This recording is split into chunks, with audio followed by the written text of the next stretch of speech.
You shout it out, but I can't hear a word you say. I'm talking loud, not saying much.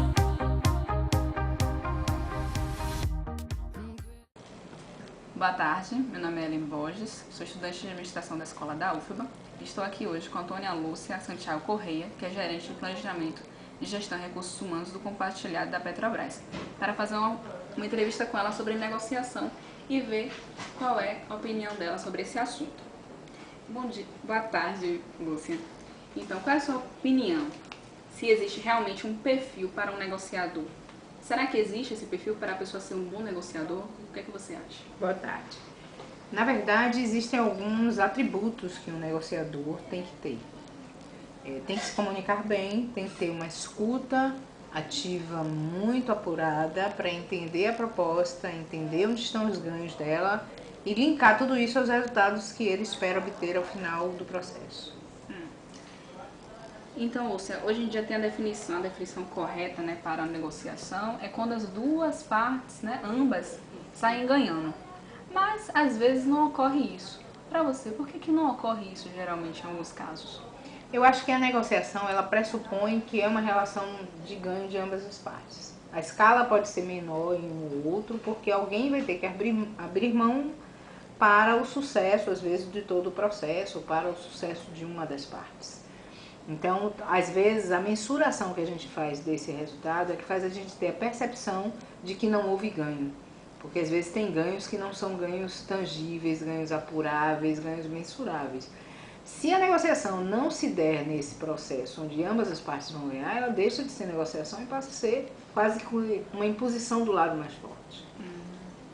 Então, existe alguma estratégia para sair bem em uma negociação? Eu acho que a primeira questão é conhecer o objeto da negociação. Então, eu vou negociar o que para chegar aonde e quais são as estratégias de convencimento que eu vou utilizar para fazer com que as partes saiam com um resultado interessante. E que principalmente fidelize o processo lá na frente. Porque é importante que a negociação ela se torne perene e não vire conflito depois de encerrada. Então, quais os principais aspectos de uma negociação? Acho que a boa comunicação entre os participantes ou da negociação. Eu acho que o conhecimento mais amplo do processo que está em negociação. Então é importante que as partes sejam transparentes e coloquem as suas cartas na mesa para que ao longo do processo elas possam ir sinalizando que caminho as duas partes vão trilhar. É importante que os dois tenham o mesmo nível de informação, as duas partes tenham o mesmo nível de informação e que a gente estabeleça no início da negociação qual é o resultado esperado. Então, em uma negociação atualmente, ambas as partes estão no mesmo nível, né, no mesmo patamar. E às vezes há uma hierarquia, né? Às vezes na negociação uma pessoa está numa hierarquia maior do que o outro. Mas existe outro tipo de distribuição de poder? E como seria essas distribuições? Eu acho que a negociação sempre estabelece uma relação de poder e uma relação de hierarquia, porque a nossa sociedade ela é formatada dentro desses dois pilares, ou talvez o de poder hierarquizado. E aí uma clareza disso é a própria forma como a família é constituída, né? Você tem o pai, a mãe, os filhos e numa relação hierárquica quem manda e quem negocia, quem estabelece os parâmetros de algum tipo de negociação na relação de poder. Você vai para um ambiente escolar, é a mesma coisa, os professores, os alunos, então sempre tem alguém que tem uma posição de poder diferente do restante, porque nós temos uma sociedade verticalizada, na grande maioria das nossas células formatadas, né? Mas ainda assim, eu acho que é fundamental se ter uma comunicação explícita sobre o processo a ser negociado. Então, o processo de comunicação ele é importantíssimo na negociação, porque eu tenho que convencer, eu tenho que explicitar as minhas necessidades, explicitar os meus motivos, colocar quais são as minhas limitações e as minhas facilidades no processo de negociação, para que eu chegue num objetivo que atenda a todas as partes. Então, existe algum erro quando uma pessoa vai negociar? Quais são esses? Olha, se eu não tenho um conhecimento do objeto que eu vou negociar, dificilmente eu conseguirei convencer o outro. Então esse é um primeiro ponto. Se eu me predisponho a ser um negociador, a ser um mediador, para que haja uma relação de ganho, é importante que eu conheça o objeto a fundo, o objeto que vai ser negociado, tá? Para eu poder argumentar melhor. Se eu não conhecer, provavelmente o outro lado vai conseguir, ou por imposição ou por convencimento, ter mais sucesso do que ele. Então esse é um primeiro momento. O segundo momento é que existem negociações às vezes que são exaustivas, então elas requerem um pouco mais de paciência, tato, tática.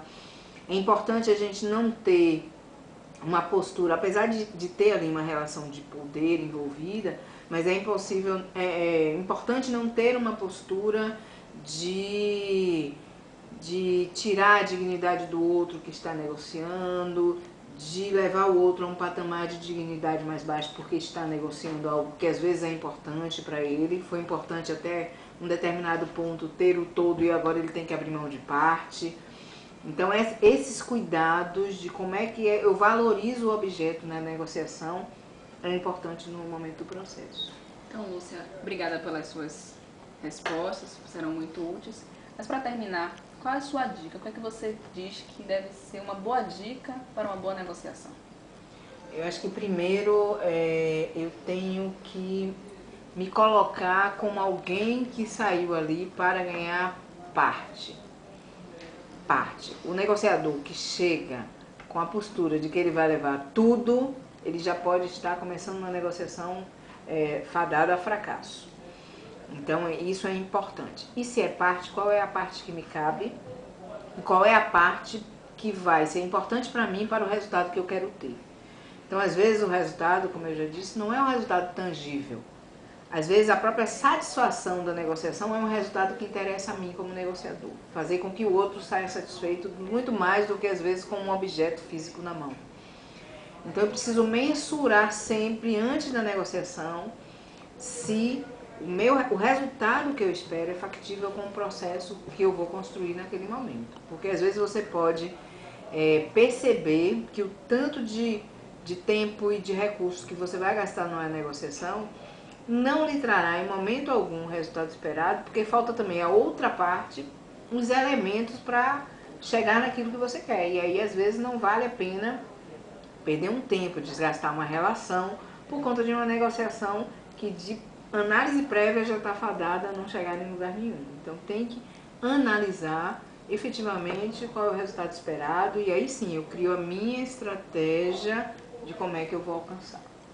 Obrigada, Lúcia, pelas suas respostas e pela sua experiência. Então nós ficamos aqui com essa pesquisa de campo e até a próxima. Boa tarde, estamos mais uma vez aqui comigo, Ellen Bosch, como vocês já conhecem, estudante de administração da UFBA, e dessa vez nós iremos entrevistar Vânia Lima de Menezes, coordenadora do RH aqui da Gerência de Planejamento, Gestão e Recursos Humanos do Compartilhado da Petrobras, aqui em Salvador. Boa tarde, Vânia. Então, como eu estava falando, nós iremos fazer alguma entrevista com você sobre negociação. E com base na sua experiência profissional, eu irei fazer algumas perguntas e você me responde. Então, a primeira é, se existe um perfil para ser um bom negociador? E se existe, qual é esse? E, assim, muito em função da minha origem profissional, porque hoje estou na área de recursos humanos, mas já andei pela área de comunicação e pela área de responsabilidade social da Petrobras. Então, assim, eu entendi já há alguns anos que um bom negociador, ele precisa necessariamente ser um bom comunicador, né? E a gente sabe que um bom comunicador, ele tem como atributo fundamental ouvir bem, né? Para entender bem o outro, porque a responsabilidade de comunicar é sua, né? É de quem está emitindo a mensagem. Então, para a gente ter um bom negociador, assim, uma qualidade importante é essa qualidade da escuta, do entendimento do outro. Então, às vezes, ele mergulhar no contexto histórico ou no contexto cultural que vem aquela abordagem, que vem aquela reivindicação, para ele conseguir construir bem uma negociação. Olha, a definição correta, né, de negociação é quando ambas partes saem ganhando. Mas às vezes não ocorre isso, Vânia. Por que você acha que não ocorre isso?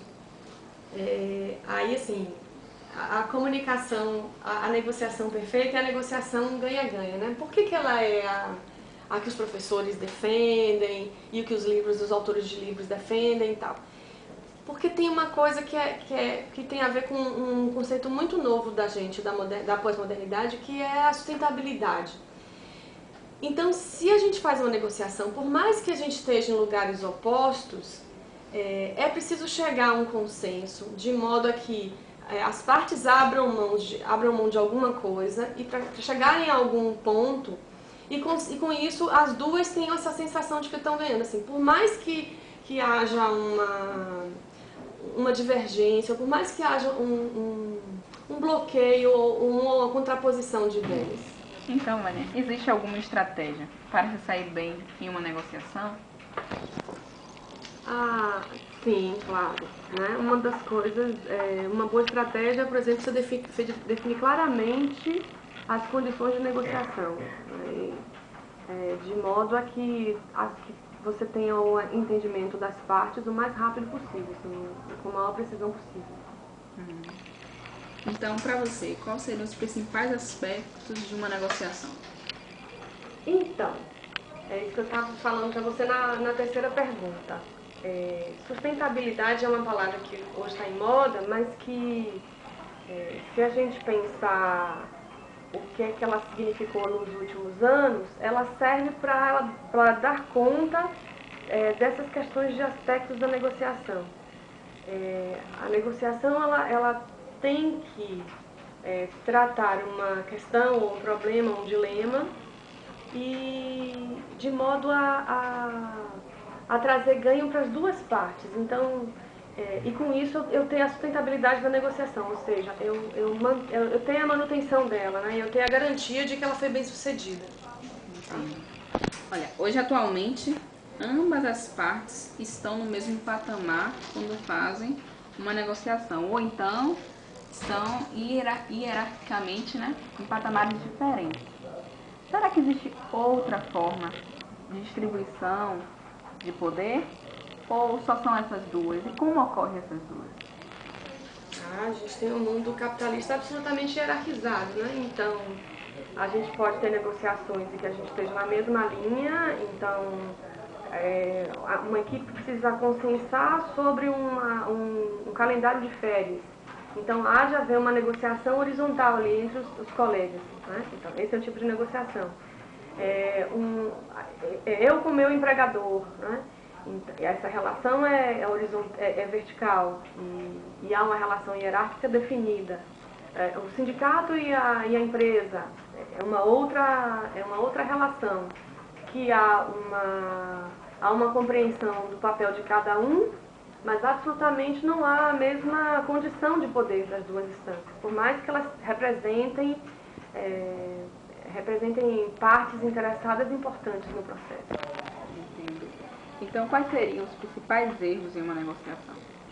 É você achar que você consegue enganar o outro, né? Que você define uma proposta que ela não diz claramente tudo que está colocado, tudo que será colocado, tudo está posto, e você pode enganar o outro naquele momento ali que ele pode assinar, fechar aquele acordo e lá na frente a gente resolve. Isso é uma premissa falsa, assim, é um erro que é um erro ainda comum, até de indústria, né, da área de turismo, eles fazem esse erro. Só que hoje, eu não gosto muito de pensar só cidadania como direito ao consumo, não, mas cidadania também é direito ao consumo, e hoje essas coisas estão reguladas, as pessoas têm a compreensão de que há direitos estabelecidos e que você pode, inclusive, voltar atrás num processo de negociação formal.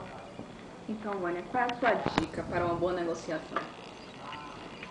A negociação é que é duradoura, né? E por mais que esteja lá nos livros, que as pessoas achem que isso não é possível, mas a negociação que as duas partes têm uma sensação de que tiveram um bom proveito é a negociação ideal, adequada e que tem sustentabilidade. Então, obrigada, Vânia, pela sua experiência, por relatar isso nessa entrevista. Então ficamos por aqui com essa entrevista e até a próxima.